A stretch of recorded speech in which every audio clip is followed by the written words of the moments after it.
Reasonably. What would make you unhappy? This motherfucker not doing what he's told. What happened to Huell Babineux after Better Call Saul? Damn it, baby, it's Huell's rules. We cannot begin to tell you just how much we love Lavelle Crawford. Don't get no your mama says with your mama, you understand me?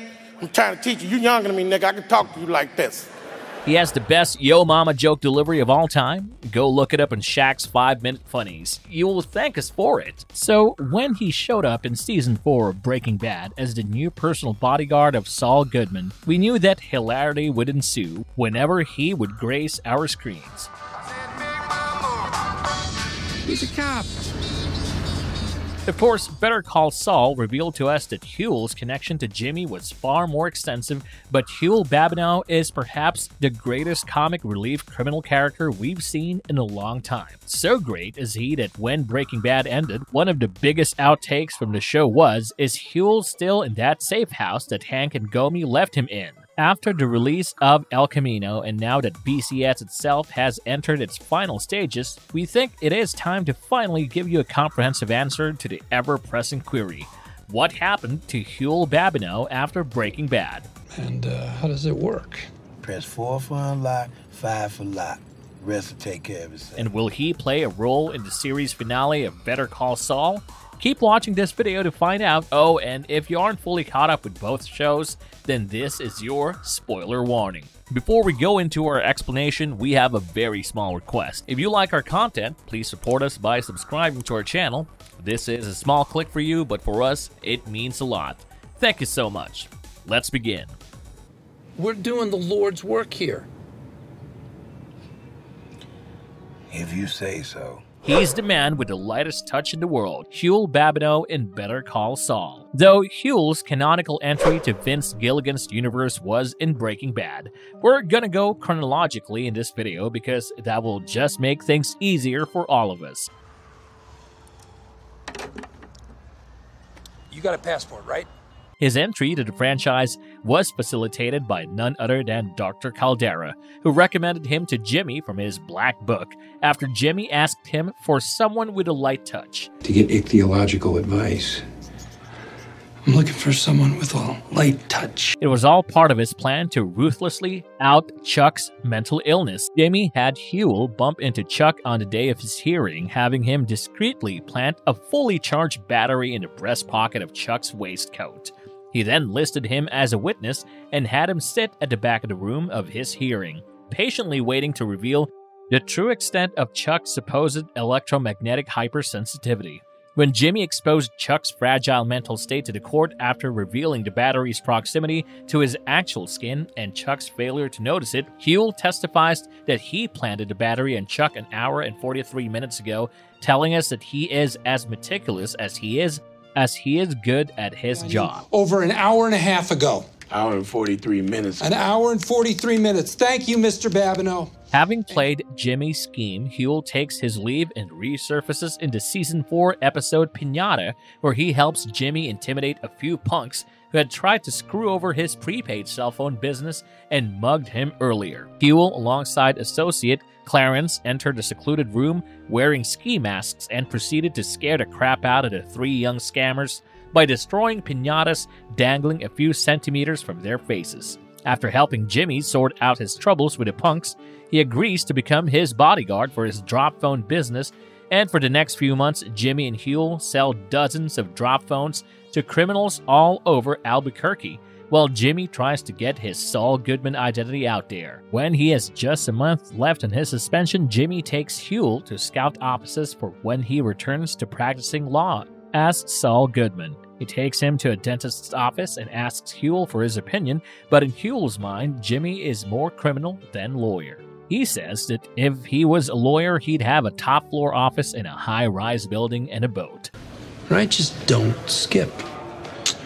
How you gonna do that? You ain't even a lawyer.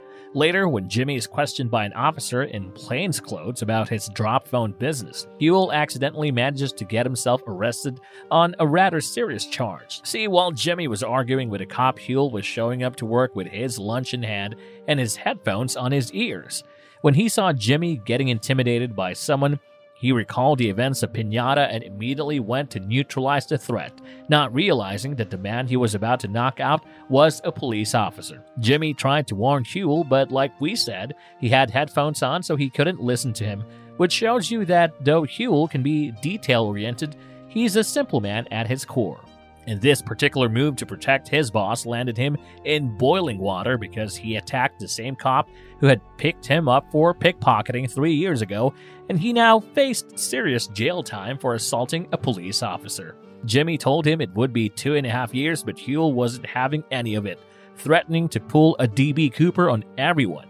And this is where Jimmy's exceptional skills as a con man and a lawyer collided into what was possibly his first impactful criminal defense. With Kim's help and that of a few money-hungry travelers on a bus, Jimmy is able to pull off an elaborate con that portrays Huell as a local hero of his hometown, Coshada, Louisiana, which is dubious in itself because elsewhere we learned that Huell's social security number is 331, which is only issued to people born in Illinois.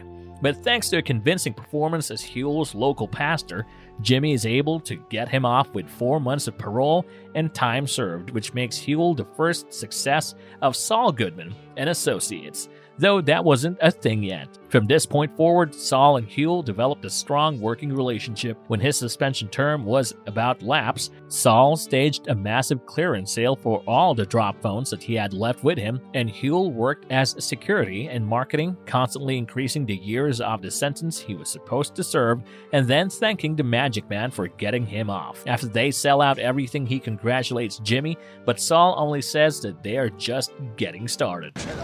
Well done, Magic Man. We're just getting started. Huell becomes one of Saul's most trusted associates, trusted enough for him to be the witness at his formal wedding to Kim. When Jimmy and Kim run their scam on Howard, Huell sources a quick key forger for Jimmy and helps him duplicate Howard's Jaguar keys in what has to be record speed. Afterward, he asks Jimmy why he and his wife, who are legit lawyers, do what they do, to which Jimmy simply replies that their actions today will help countless people in the future. Huell just shrugs it off, knowing full well that that is BS, and that's the last time we see him on the show. Now let's dive into the Breaking Bad timeline. You goddamn right. You goddamn right. Wait, what do you mean? I'm a bounce. He's Saul's bodyguard and A-Team, Huell in Breaking Bad. Huell makes his return in Breaking Bad Season 4, Episode 1 as Saul's personal bodyguard. After Mike threatened to beat him till his legs don't work, after speaking with Skylar White on the phone and assuring her that Walt was safe, Saul tells Huell they might have to skip town now that Walter's dealings with Gus were becoming more unstable by the hour. From then on, Huell became Saul's shadow when he wasn't out doing a job for him. Those jobs included Huell helping QB intimidate Ted Beneke into silence, with Lavelle Crawford nailing the balance between scary and funny with a single word, reasonably. When Ted panics and tries to make a break for it, he ends up injuring himself near fatally, and when Saul asks his A-Team how this could happen, Huell calls it an act of God. We're my A-Team. It's an act of God. Ain't no accounting for no act of God. He's later involved in a much more terrible crime when he helps Walt enact his plan to poison Brock, lifting the ricin cigarette from Jesse's pack when he comes to visit Saul. Later, when Jesse is confronting Walter for poisoning Brock with the ricin, he correctly deduces that Huell lifted the cigarette off of him, but is ultimately convinced to help Walter get rid of Gus anyway.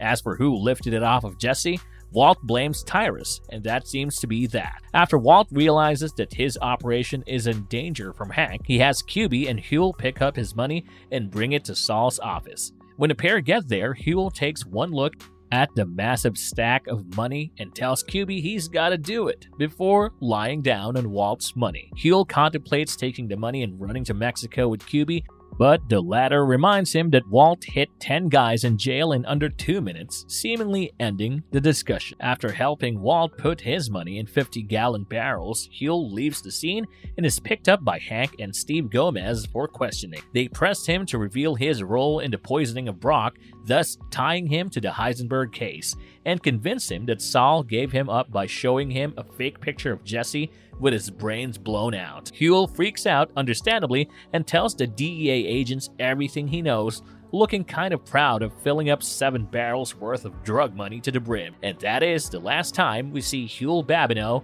canonically anyway. You hearing me? I hear you. Dude. The El Camino countdown and Huell's rules. In the lead-up to the release of El Camino, Huell appeared in multiple teasers that showed him catching up with the events of Felina, the series finale of Breaking Bad. As the movie's premiere came closer, a final teaser was posted that showed Huell picking up his jacket and leaving the safe house in a frustrated mood, referring to the aforementioned running gag with a safe house in the Breaking Bad community. Though these teasers were used to promote El Camino, they didn't get used in the movie itself and are considered to be an exercise in breaking the fourth wall. What does refer to the safe house situation more overtly is the Funny or Die comedy short called Huell's Rules, which sees Crawford reprise his role in a sort of a French Prince of Bel-Air type of sitcom setting. He is joined by his wife, who is played by Nicole Byer, who also played Trudy Judy in Brooklyn Nine-Nine, and what appear to be his children and his mother-in-law, who is also played by Mr. Crawford himself. No amount of words are going to be able to do justice to this piece of comedy perfection, and we recommend that you go check it out on YouTube right after you've done with this video, because it is just that hilarious. But we all know how meticulous Vince Gilligan is with his creations, so he finally addressed Huell's fate through the unique existence that is Breaking Bad, the official book. There, Gilligan states that after Hank and Gomi's deaths, he believes that Agent Van Oster must have contacted HQ about his current condition. Vince says that the DEA most likely pressed Huell a bit more in order to draw out any kind of information that they could from him, and then cut him loose. At the end of this statement, he says that Huell is out on the streets as a free man and is doing what he does best, whatever that might be, and the answer, ladies and gentlemen, might just be becoming a star witness in the downfall of Saul Goodman. Better get a move on it, kid looks quick. What happened to Huell after Walt's empire collapsed? In Season 6, Episode 11 of Better Call Saul, titled Breaking Bad, we finally get the answer to the age-old question. What happened to Huell? Turns out he went back to New Orleans to live with his parents or something along those lines. Alright, how about Huell? Huell, I guess, back home in New Orleans. Now, this might confuse some of you because his hometown is Coshada and his birthplace is apparently Illinois, but that doesn't really matter in terms of where his folks are currently residing now, does it? What is interesting is the fact that Huell is the only person Francesca says is out and about. When Saul asks her about QB, she tells him she doesn't know where he is, and everyone else is either locked up or unemployable. Tyler White got a plea deal and Jesse fled the country, so Saul is the only one left. Huell being back in NOLA was only possible because the DEA held him under false pretenses and had no choice but to let him walk. Back home in New Orleans. DEA held him under false pretenses or something, so last I heard he walked. But that might not be the last time we see or hear from him, because there is one more episode left in Better Call Saul, and we think that we might know how it might go down. The series finale of BCS is titled Saul Gone, and that clearly refers to the fact that Jimmy is either going to end up in jail or die. There is no escaping for him, but how will he end up in jail? It can't be because of the case the feds are running on him right now, and besides, from the episode 13 teaser, we can deduce that Jimmy is planning to vanish once again. But in episode 12, we also saw Kim write down her confession in an affidavit that she presents to Cheryl, where she cops to everything that her and Jimmy did in order to discredit Howard and destroy his reputation. If you guys recall, Huell was the one who helped Jimmy duplicate Howard's keys, and he has already been told that Goodman and Walter were both coming for him. It's true that Walt is dead and Goodman has fled far enough for Huell to start feeling comfortable about his own life being out of danger, but as we know from Marion, that is never going to last for too long. Our best guess for a Huell return to the franchise is what is supposed to be its ultimate goodbye. Vince Gilligan does not want to make another show or film related to the Breaking Bad IP, as he revealed in a recent interview, is that he will be one of the witnesses whose testimony will finally implicate all of Jimmy's identities and force him to face the consequences of his actions. It's possible that Jimmy might pull a D.B. Cooper himself, But seeing as Jesse already did that and Walt is dead as well, someone has to end up in jail, and it is looking increasingly likely that that someone will be Jimmy. It's also possible that Kim will help track Huell down for the authorities, and that is how he comes into the picture when Jimmy is eventually tried. But as of now, Huell is somewhere in New Orleans, presumably cracking yo mama jokes and making people's pockets lighter on occasion to allow him to coast by life. Sorry, can't help you, ladies. Everybody gotta wait their turn. Here you go, buddy. Marvelous verdict. As we've said multiple times already, Huell Babineux is the funniest character in Breaking Bad. And that is after Bryan Cranston, Bob Odenkirk, and Bill Burr show off their own comedy chops in their appearances. Lavelle Crawford has the perfect mixture of intensity and hilarity with a pronounced southern drawl that fits his style of comedy like a glove. Every moment he spends gracing our TV screens is a gift. And we just hope we can see him again in the series finale of Better Call Saul. God bless Mr. Babineux, and remember everybody, when you're stuck in a safe house for 20 years, you gotta play by Huell's rules. And if you liked our content, don't forget to leave a like and subscribe to us if you haven't already. Have a good one and be safe. Thanks, everyone. Well done, Magic Man. We're just getting started.